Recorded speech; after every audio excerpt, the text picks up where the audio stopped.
26শে জানুয়ারি প্রজাতন্ত্র দিবস সারা দেশের সাথে সাথে কোচবিহার জেলাতেও ৭৬তম প্রজাতন্ত্র দিবস মহাসমারোহে পালিত হলো।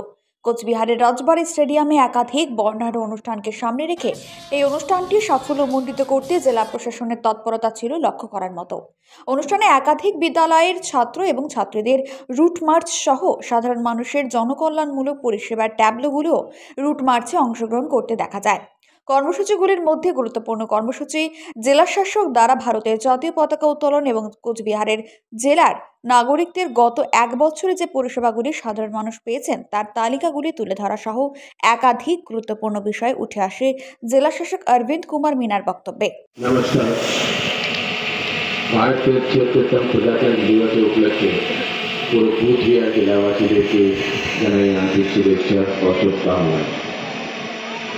आज के सारा देश इस दिन की पालन করছে ও সাথে সাথে আমরা ওই দিনটা সেইভাবে পালন করছি।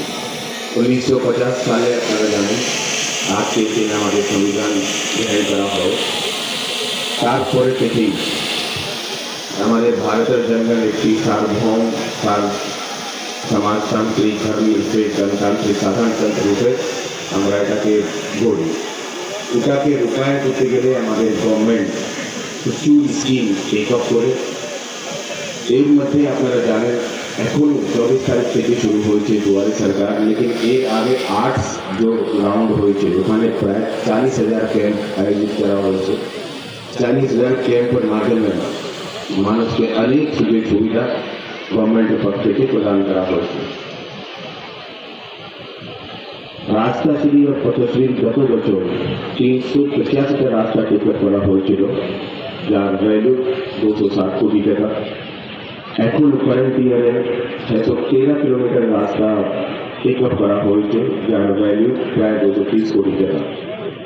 আপনারা জানেন সরাসরি মুখ্যমন্ত্রী নামের একটি ইনিশিয়েটিভ গভর্নমেন্টের পক্ষ থেকে নেওয়া হয়, যেখানে সাধারণ পাবলিক যে কোনো অভাব অভিযোগ ডাইরেক্ট মাননীয় মুখ্যমন্ত্রীকে জানাতে পারে। এই পোর্টালের মাধ্যমে আমরা যা যা অভাব অভিযোগ পাই মানুষের কাছ থেকে ওটা ইমিডিয়েটলি ট্র্যাকে নিয়ে আমরা ওটাকে টেক আপ করি। এখানে অলরেডি প্রায় অনেকটাই আমরা যে কমপ্লেন পেয়েছি এটা আমরা রিজলভ করেছি। মোর দেন 55,000 আমরা কাস্ট সার্টিফিকেট ইস্যু করেছি পিরিয়ডের মধ্যে। তারপরে আমাদের এখন কারেন্ট ইয়ারে 24-25-এ প্রায় 60,000 বাচ্চাদেরকে আমরা K1 দিচ্ছি, প্রায় 5,000 বাচ্চাদেরকে K2 দিচ্ছি আমরা। और রূপশ্রী প্রকল্প আপনারা জানেন যেখানে গভর্নমেন্টের পক্ষ থেকে বিয়ের জন্য এলিজিবল হলে এক মুস্ত টাকা পাওয়া যায়, ওখানে অলরেডি আমরা প্রায় 10,000 লোককে অলরেডি বেনিফিটগুলো দিয়ে দিয়েছি। আমাদের জেলাতে প্রায় 8 লাখ স্বাস্থ্যসাথী কার্ড, এটাও গভর্নমেন্টের একটু ভালো একটি স্কিম, যেটার সুযোগ সুবিধা প্রত্যেক আমাদের জেলাবাসী নিচ্ছে। 8 লাখ কার্ড আমাদের জেলাতে আছে। সর্বশ্রী এক নতুন এক ইনিশিয়েটিভ, এটাও গভর্নমেন্ট পক্ষ থেকে বাচ্চা হলে এক ভালো গাছ ফ্যামিলিকে দেওয়া হয়, যেন যেভাবে বাচ্চাটা বড় হয় ওইভাবে যেন গাছটাও বড় হয়। এই ক্রমে প্রায় আমরা মোর দেন 3 লাখ গাছ অলরেডি ডিস্ট্রিবিউট করেছি। আপনারা জানেন আমাদের কোচবিহার একদম ঐতিহাসিক জেলা, ইম্পর্টেন্ট জেলা। এখানে এডুকেশনের ফিল্ডে আমাদের বাচ্চারা প্রত্যেকটাই ভালো করে। এবার 24 সালে আমাদের জেলা থেকে বিভিন্ন বোর্ড পরীক্ষার মধ্যে প্রায় 14,000 মেগা তালিকায় স্থান পেয়েছে।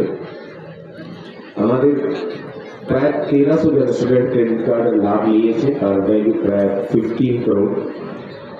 তারপরে আপনারা জানেন আমাদের জেলার রাজবংশী ভাষা, রাজবংশী কালচার, আমাদের ট্রাইব, আমাদের ঐতিহাসিক ধরোহর, ওটাকে প্রিজার্ভ করার জন্য already government Rajbanshi development board Rajbanshi ভাষা একাডেমি করেছে। তার সাথেও রাজবংশী মিডিয়ামের স্কুল আপনারা জানেন 120টা আমাদের জেলাতে, প্রায় 210 পুরা স্টেটে যেখানে রাজবংশী সম্প্রদায় থাকে, যেখানে কিছুদিন আগে মাননীয় মুখ্যমন্ত্রীটা শুরু করে গেছে। কোচবিহার।